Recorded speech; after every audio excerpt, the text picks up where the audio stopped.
Apocalypse, chapitre 9.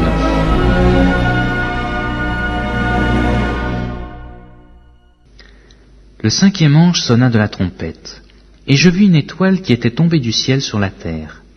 La clé du puits de l'abîme lui fut donnée, et elle ouvrit le puits de l'abîme. Et il monta du puits une fumée, comme la fumée d'une grande fournaise. Et le soleil et l'air furent obscurcis par la fumée du puits. De la fumée sortirent des sauterelles, qui se répandirent sur la terre. Et il leur fut donné un pouvoir, comme le pouvoir qu'ont les scorpions de la terre. Il leur fut dit de ne point faire de mal à l'herbe de la terre, ni à aucune verdure, ni à aucun arbre, mais seulement aux hommes qui n'avaient pas le sceau de Dieu sur le front. Il leur fut donné non de les tuer, mais de les tourmenter pendant 5 mois. Et le tourment qu'elles causaient était comme le tourment que cause le scorpion quand il pique un homme. En ces jours-là, les hommes chercheront la mort et ils ne la trouveront pas. Ils désireront mourir et la mort fuira loin d'eux. Ces sauterelles ressemblaient à des chevaux préparés pour le combat.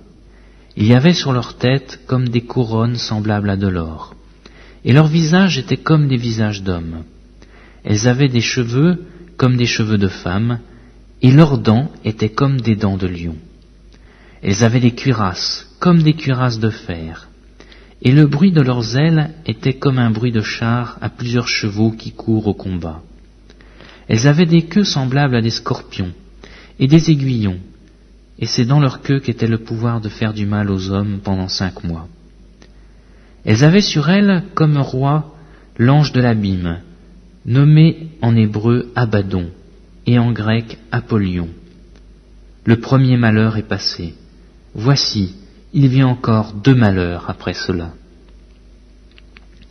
Le 6e ange sonna de la trompette, et j'entendis une voix venant des 4 cornes de l'autel d'or qui est devant Dieu, et disant au 6e ange qui avait la trompette, « Délie les 4 anges qui sont liés sur le grand fleuve Euphrate. » Et les 4 anges qui étaient prêts pour l'heure, le jour, le mois et l'année, furent déliés afin qu'ils tuassent le tiers des hommes. Le nombre des cavaliers de l'armée était de 2 myriades de myriades. J'en entendis le nombre. Et ainsi je vis les chevaux dans la vision, et ceux qui les montaient, ayant des cuirasses couleur de feu, d'hyacinthe et de soufre. Les têtes des chevaux étaient comme des têtes de lions, et de leur bouche il sortait du feu, de la fumée et du soufre. Le tiers des hommes fut tué par ces 3 fléaux, par le feu, par la fumée et par le soufre qui sortaient de leur bouche.